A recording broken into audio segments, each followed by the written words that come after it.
দুনিয়ার মধ্যে কোনো আলেমের ফকর যেন আল্লাহ আমার ভিতরে না দেন। আপনাদের দোয়ার বরকতে দুই চারটি কথা বলার সুযোগ যেন আল্লাহ দান করেন। সকলে বলুন আমিন। আরো জোরে বলেন আমিন। আপনাদের কষ্ট হয়? অত্যন্ত সুন্দর সময় আজকে।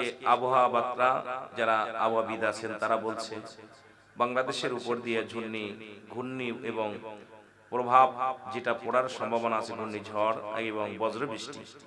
তা আমি একটা টেনশনের মধ্যে ছিলাম, যেহেতু যখনই আমরা পাবনাতে আসলাম তখনও গুঁড়ো গুঁড়ো বৃষ্টি, বড় বড় বৃষ্টি শুরু হলো। তা চিন্তা করলাম মাহফিল হবে কি হবে না হবে কি হবে না, এটা টেনশনের মধ্যে ছিলাম। তো মহান আল্লাহ তাআলা সুন্দর পরিবেশে আবহাওয়া আসবে ইনশাআল্লাহ। রাতে হয়তো বৃষ্টি হতেও পারে, নাও পারে, এটা আল্লাহ পাকই ভালো জানে। কারণ সন্দেহ করতে অনেক সময় 5 মে দুনিয়া গায়েব হবে। অনেক বৈজ্ঞানিকেরা বলেছিল 5 মে কি হবে, দুনিয়া গায়েব হবে। অনেক মাসুম মাসুম বাচ্চারাও বিবাহ করেছিল যে একটা ফরজ কাজ করে ফেলি। জোরে বলেন ঠিক কিনা? কথা কয় না? কথা কইতে হবে বাবা, আমার সাথে ওয়াজ করতে হলে কথা কইতে হবে। 5 মে দুনিয়া কি হয়ে যাবে, গায়েব হয়ে যাবে। হইছে? কথা বলেন হইছে? সে 2004 সালের ঘটনা বলতেছিল যে 5 মে দুনিয়া শেষ। আরে ভাই, আল্লাহ পাক কখন কি করে, মরাডারে বাঁচাইতে পারে, বাঁচাডারে মারতে পারে, এই ক্ষমতার মালিক কে? আরো জোরে বলেন কে? পৃথিবীর মধ্যে 4 জন নবী এখনো জীবিত আছে। মারহাবা বলেন না? কয়জন নবী? জোরে বলেন কয়জন? 4 জন নবী জীবিত আছে। আমি আলোচনা করব রাহমাতাল লিল আলামিনের সমস্ত নবীদের নবী। আমাকে কর্তৃপক্ষ ভাইয়েরা যেটা বিষয়ের পর আমার টাচ দিচ্ছে সেটার উপরে যাব, তারপরে আমি বাস্তবমুখী বক্তা। দেখা যাক কোন দিকে আগানো যায়। আল্লাহ যেন দুই চারটি কথা বলার সুযোগ দান করে। সমস্ত নবীদের নবী হলো রাহমাতাল লিল, আরো জোরে বলেন রাহমাতাল লিল আলামিন। সব নবীদের শ্রেষ্ঠ নবী জোরে বলেন কে? আরো জোরে বলেন কে? আমার নবী, নবী কুল সম্রাট, নবী কুল সম্রাট। আমার নবী কুল কায়নাতের নবী। আমার নবীকে বিশ্ব নবী বললেও খাটো করা হয়, নবীর সঙ্গে বেয়াদবি করা হয়। আমার নবী হলো কুল কায়নাতের নবী, দু জাহানের নবী, তামাম পৃথিবীর নবী, মানবের নবী, দানবের নবী, গাছের নবী, পাখির নবী, জমিনের নবী, আসমানের নবী, রাহমাতাল লিল। আর একটু জোরে বলেন, আর একটু জোরে। এর রাহমাতাল লিল আলামিন, আপনি উম্মতের জাবিন, গুনাহগারের অতি আপনজন। আল্লাহর নবী আপনার দরবারে এই আসামি হাজির হইয়াছি। আল্লাহর নবী আপনার দরবারে এই আসামি হাজির হইয়াছি। আমার হাতে বেরি, পায়ে বেরি, হাতে কড়া, এই আসামি ফেরোয়ারি, কোন দিন ধরা পড়ি মওলার দরবারে। ওগো কঠিন বিচারের দিনে নবী যাইও না আমায় ভুলে, রাইখেন আপনার চরণ তলে। আল্লাহর নবী মায়ার নবী গো, ও গো মায়ার নবী, দয়াল নবী গো, আপনি নবী আমার পরাণের পরাণ। আল্লাহুম্মা পাখার ব্যবস্থা করতে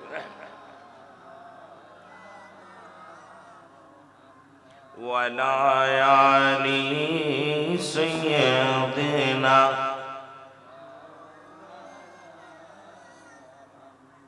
এ দুনিয়ার মুসলমান গভীর মনোযোগ।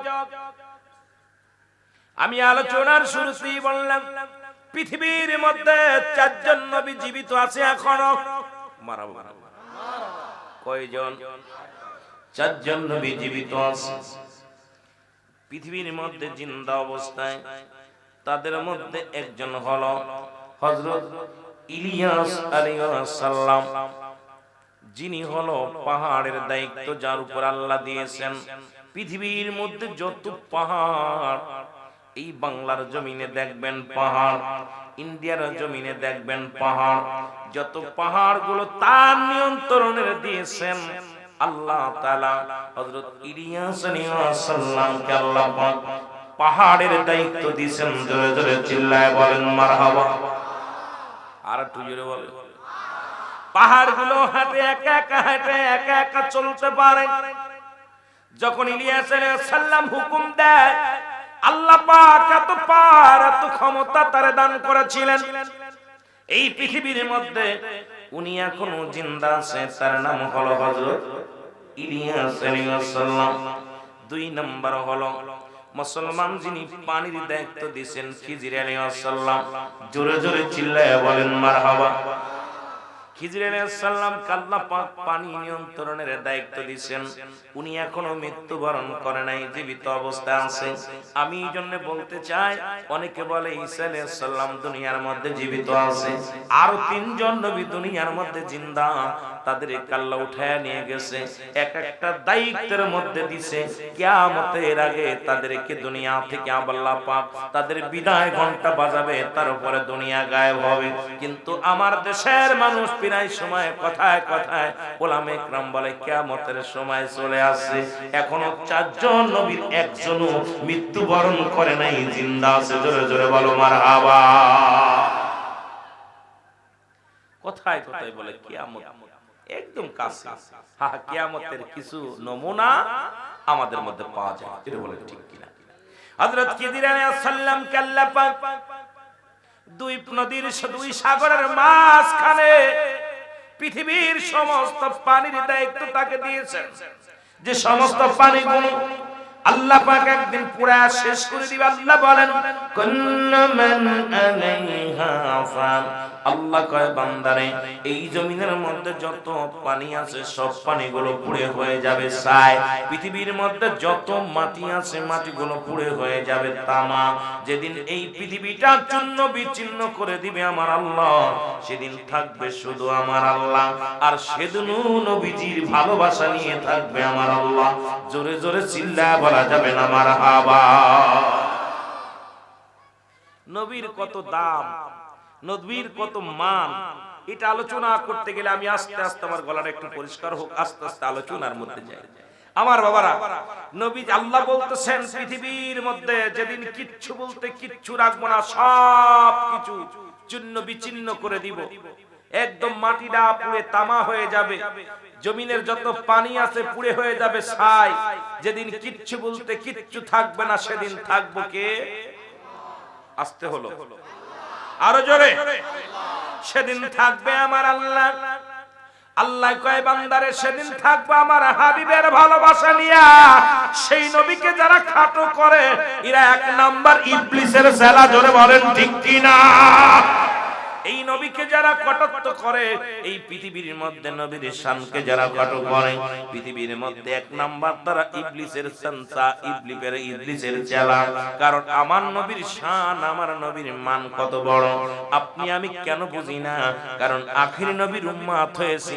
এই শান মান এখনো যদি আমি আপনি ছোট করি রে মুসলমান, তাহলে আমার মতো অপদার্থ মানুষ আর দুনিয়ার মধ্যে নাই। জোরে বলেন ঠিক কিনা? দুজন গেল, এদের আলোচনাগুলো আমি আসবো আস্তে আস্তে আলোচনার মধ্যে আসবো। খিজির আলাইহিস সালাম আর একজন হলো হযরত ইদ্রিস আলাইহিস সালাম, যিনি জান্নাতের মধ্যে জীবিত অবস্থায় আছে। মারহাবা। আর একটু জোরে বলেন আল্লাহু আকবার। হযরত ইদ্রিস আলাইহিস সালাম আর একজন নবী, যিনি পৃথিবীর মধ্যে মৃত্যু ব্যক্তিকে জীবিত করতে পারতেন, যাকে আল্লাহ পারি ক্ষমতা দান করেছিলেন। তিনি আর একজন নবী হলো হযরত ঈসা আলাইহিস সালাম। ঈসা ইবনে মরিয়ম, মরিয়মের সন্তান। এই পৃথিবীর মধ্যে চারজন ব্যক্তি এখনো পর্যন্ত জীবিত অবস্থায় দুনিয়ার মধ্যে আছে। জোরে বলেন মারহাবা। কয়জন? কয়জন পাইছেন? চারজন। কথা বলে পাইছেন? আমার বাবা ঈসা আলাইহিস সালাম কে আল্লাহ এত পাওয়ার দিলেন। ঈসা নবী একদিন চলতেছিলেন, ঈসা ইবনে মরিয়ম ঈসা আলাইহিস সালাম একদিন চলতেছিলেন, হঠাৎ দেখতে পাইলেন একটা মাথার খিলু, মাথার যেটা মাথা বলা হয়, মাথার খিলু, খিলু বলে বা মাথা বলা হয়, এটা পড়ে আছে একটা কঙ্কালের মাথা। ঈসা আলাইহিস সালাম দেখা পর চিন্তা করে কতদিন যাবত এই মাথাটা পড়ে আছে, এই মাথাটা পড়ে আছে। চিন্তা করা যে চিন্তা সেই কাজ। হঠাৎ করে উনি বললেন, ঘিলুরে তুমি সঙ্গে সঙ্গে এই খুলি, তুমি খুলিটা তুমি মানুষ হয়ে যাও। সঙ্গে সঙ্গে মানুষ হয়ে গেলেন। জোরে জোরে চিল্লায় বলেন মারহাবা। পুরো মানুষ হয়ে গেলেন, মাথা থেকে মানুষ হয়ে গেলেন। উনাকে ঈসা আলাইহিস সালাম জিগাইলেন, তুমি কত বছর মারা গেছো? বলে আমি 100 বছর আগে মারা গেছি। কত বছর? 100 বছর আগে মারা গেছি। আমার হাড্ডি গুড্ডি সব পচে গেছে, শুধু মাথাটুক অবশিষ্ট আছে, খিলুটা এটা মাত্র আমার অবশিষ্ট আছে। বলে তুমি কে ছিলে, তোমার পরিচয় দাও। বলে আমার পরিচয়, আমি ছিলাম এই দেশের রাজা, আমি প্রধানমন্ত্রী ছিলাম। বলে তুমি কেমন শাসক ছিলা? আমি একজন জালিম শাসক ছিলাম। কি ছিলাম? জোরে বলেন, কি শাসক ছিলাম? আমি জালিম শাসক ছিলাম। দুনিয়ার মধ্যে অনেক রাজ্য দখল করেছি, পৃথিবীর অনেক বড় বড় পাহাড় দখল করেছি, অনেক সমুদ্র দখল করেছি, নদী দখল করেছি। আমি জানতাম না এইগুলো জয় করা যত সহজ, আল্লাহর মনটা জয় করা, আমার আল্লাহকে সন্তুষ্ট করা এত সহজ নয়। আমি ভুল করেছি। পৃথিবীর মধ্যে অনেক কিছু আমি জয় করেছি, আমার জীবনটাকে আমি ক্ষয় করেছি। একবারও আমি আল্লাহর গোলামি ঠিক মতো করতে পারি নাই। এই পৃথিবীর সর্বশেষে বুঝতে পারলাম, মরণের আগে বুঝতে পারলাম যে এই দুনিয়ার মধ্যে আমি বড্ড ভুল করে ফেলেছি। কারণ পৃথিবীর মধ্যে অনেক রাষ্ট্র জয় করলাম, নদী নালা জয় করলাম, কিন্তু আমি আমার কবরের জিন্দেগি, কবরের সামান আমি গুছাইতে পারি নাই। আল্লাহু আকবার। ঈসা আলাইহিস সালাম বলে, বাবা তোমার কাছে জানতে চাই মৃত্যু যন্ত্রণার কথা, কবরের কথা। মুসলমান শুনে নাও। ঈসা আলাইহিস সালাম বলে, তোমার মৃত্যুটা যখন হলো, তুমি মৃত্যুর সময় কতটুকু যন্ত্রণা পেয়েছিলে? বলে, হে আল্লাহর নবী ঈসা আলাইহিস সালাম শোনো, পৃথিবীর মধ্যে কত যন্ত্রণা, কত কষ্ট পেয়েছি আমি জীবনে তা মনে নাই, আমার জানাও নাই। তবে আমার মাওলা আমার যে এত কঠিন মৃত্যু যন্ত্রণা দিয়েছিল, এই যন্ত্রণা এখন আমি ভুলতে পারি না। আরো জোরে বল আল্লাহু আকবার। কত কঠিন মৃত্যু দিয়েছিল আমাকে, এখন আমি ভুলতে পারি নাই। আমার ভাইরা, আমার বন্ধুরা, আমার গভীর মনোযোগ। এই সময় দ্বারা বোঝা যায় পৃথিবীর মধ্যে আল্লাহ পাক যত নবী পৃথিবীর মধ্যে পাঠাইলেন, সমস্ত নবীদের নবী রাহমাতুল লিল আলামিনকে যত পাওয়ার, যত ক্ষমতা দান করেছেন, পৃথিবীর অন্য কোন নবীরে দান করেন নাই। এই জন্য আমার নবীর শান, আমার নবীর মান, আমার নবীর গান গায় আমার আল্লাহ। আল্লাহ বলে, ইন্না নিশ্চয়, ইন্নাল্লাহ আমি আল্লাহ, ইউসাল্লুনা আমি পড়েছি আলেন নবী আমার নবীর উপরে, ইয়া আইয়ুহাল্লাযীনা আমানু এই ইমানদারেরা, বিশ্বাসীরা, সাল্লু আলাইহি ওয়া সাল্লিমু তাসলিমা দুরূদ ও সালাম পাঠ করো আমার নবীর উপরে। পৃথিবীর মধ্যে আমার আল্লাহ নামাজ পড়ে না, রোজা রাখে না, হজ করে নাই। আমার বাবার আল্লাহ নামাজ পড়ে নাই, রোজা রাখে নাই, হজ করে নাই, যাকাত দেন না। আমার আল্লাহ আল্লাহ একটা কাজ করে 24টা ঘন্টা, একটা মিনিট নয়, একটা ঘন্টা নয়, 12 ঘন্টা নয়, 10 ঘন্টা নয়, সদা সর্বদা আমার হাবিবের উপরে, রাহমাতুল লিল আলামিনের উপরে দুরূদ পড়ে আমার স্বয়ং আল্লাহ। জোরে জোরে বলো মারহাবা। এ আমার বানোয়াট কথা না, আল্লাহর কোরআনের কথা। আল্লাহ কি করে সদা সর্বদাই, কত সময়, কয়েক ঘন্টা, আর এটা সীমা নাই যে কত সময় কতটুক আমি নবীর প্রশংসা করি, নবীর দুরূদ পড়ি, এটা আমার আল্লাহ বলেন। আল্লাহ বলছে, আমি সদা সর্বদাই আমার ফেরেশতাদের নিয়ে আমি নবীর উপরে কি করি, দুরূদ ও সালাম পাঠ করি। মারহাবা বলেন না। কে করে? ইন্না নিশ্চয়, ইন্নাল্লাহ আমি আল্লাহ, ইউসাল্লুনা আমি পড়েছি আলান নবী আমার নবীর উপরে, ইয়া আইয়ুহাল্লাযীনা আমানু ঈমানদারেরা। আল্লাহ বলে না ইয়া আইয়ুহান নাস। নাস শব্দের অর্থ হলো মানুষ। এই মানুষের মধ্যে বেঈমানগুলো আছে, নবীর শান শুনলেই কষ্ট পায়, নবীর মান নবীর শান শুনলেই কষ্ট পায়। এই জন্য আল্লাহ বলে মানুষগুলো না, ইয়া আইয়ুহান নাস বলেন আল্লাহ, আল্লাহ বলে ইয়া আইয়ুহাল্লাযীনা আমানু সাল্লু আলাইহি ওয়া সাল্লিমু তাসলিমা। আল্লাহুম্মা মোহব্বতে মাওলানা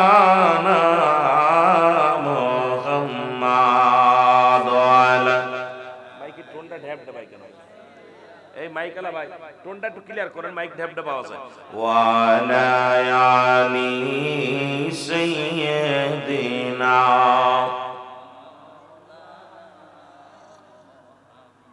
ও তুমি আসবে কবে দেখা দিতে এই গোলামের ঘরে গো নবীজি, আসবে কবে এই গোলামের ঘরে, তুমি আসবে কবে দেখা দিতে এই গোলামের ঘরে গো নবীজি, আসবে কবে এই গোলামের ঘরে। ও নবী ও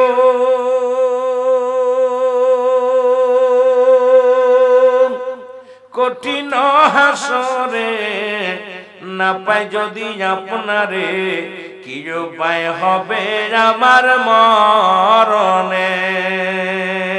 ওগো থাকতে যদি নাহি পাই, মইরা গেলে কি উপায়, তোমায় থাকতে যদি নাহি পাই, মইরা গেলে কি উপায়, দেখা দিও নিদানের কালে, তুমি আসবে কবে দেখা দিতে এই গোলামের ঘরে গো নবীজি, আসবে কবে এই গোলামের ঘরে। আল্লাহুম্মা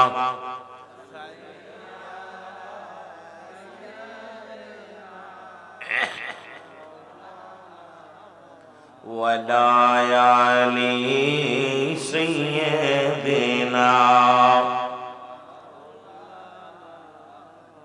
এ মুসলমান গভীর মনোযোগ। আমাদের জাতির পিতা আদি পিতা আদম আলাইহিস সালাম, আদম আলাইহিস সালামের নাম শুনছেন নি? কথা বলে। আদি পিতার নাম কি? আদি পিতা জাতির পিতা ইব্রাহিম আলাইহিস সালাম, জাত আদি পিতা বাবা আদম আলাইহিস সালাম। পৃথিবীর মধ্যে আমার নবীর শান বলতে যায়, একটু কথা আমি বলে যাই, এরপরে আমি আলোচনায় আসব। পৃথিবীর মধ্যে নবীর গুণগান বলবো, আমি নবীর শান বলবো, নবীর কত দাম, নবীর কত শান। এ ভাইরা আমার, বন্ধুরা আমার, আদম আলাইহিস সালাম থেকে শুরু করে আদম আলাইহিস সালামের কাছে জিবরিল আমিন আসলেন 4 বার। কয়বার? 12 বার। 12 বার কয়বার? আদম আলাইহিস সালামের কাছে জিবরিল আমিন আসলেন 12 বার। ইদ্রিস আলাইহিস সালাম যিনি জিন্দা আছে কোন পৃথিবীর মধ্যে জান্নাতের মধ্যে, ওনার কাছে জিবরিল আমিন আসলেন 4 বার। ইব্রাহিম আলাইহিস সালামের কাছে জিবরিল আমিন আসলেন 42 বার। আর মূসা আলাইহিস সালামের কাছে আসলেন জিবরিল আমিন 450 বার। আর আমার আপনার নবী মাত্র 63 বছরের জিন্দেগি, শরীয়তের জিন্দেগি, নবীর কাছে জিবরিল আমিন আসছে 24,000 বার। আর একটু জোরে বলা যাবেন আল্লাহু আকবার। এই জিবরিল আমিন এসে বলে, ইয়া রাসূলুল্লাহ, ইয়া হাবিবাল্লাহ, মায়ান নবী গো, ও নবী, পৃথিবীর মধ্যে সার আদম আলাইহিস সালাম থেকে শুরু করে আপনার পর্যন্ত কতবার নবীদের কাছে আসলাম, একবারও কে আমারে পাঠায় আমার হুকুম দাতা সেই মালিকের চেহারা পর্যন্ত আজ পর্যন্ত আমি দেখি নাই। আল্লাহু আকবার বলেন। কে আমারে পাঠায়? শুনেছি আমার আল্লাহ আছে, সেই আল্লাহকে আজ পর্যন্ত আমি জিবরিল আমিন আমার এই চক্ষু দিয়া দেখি নাই। জোরে জোরে চিল্লায়া বলা যাবে না মারহাবা। জিবরিল আমিন এতবার আসলেন, জিবরিল আমিন নবীদের কাছে আজ পর্যন্ত আল্লাহকে দেখে নাই। আল্লাহু আকবার বলেন। কাকে দেখে নাই? আল্লাহকে দেখে নাই। আমার নবী বলে, জিবরিল তোর বয়স কত? নবীর সাথে কথা আছে জিবরিল আমিন, তোমার বয়স কত জিবরিল আমিন? বলো হুজুর আমার বয়স আমার জানা নাই, কত বছর বয়স হয়েছে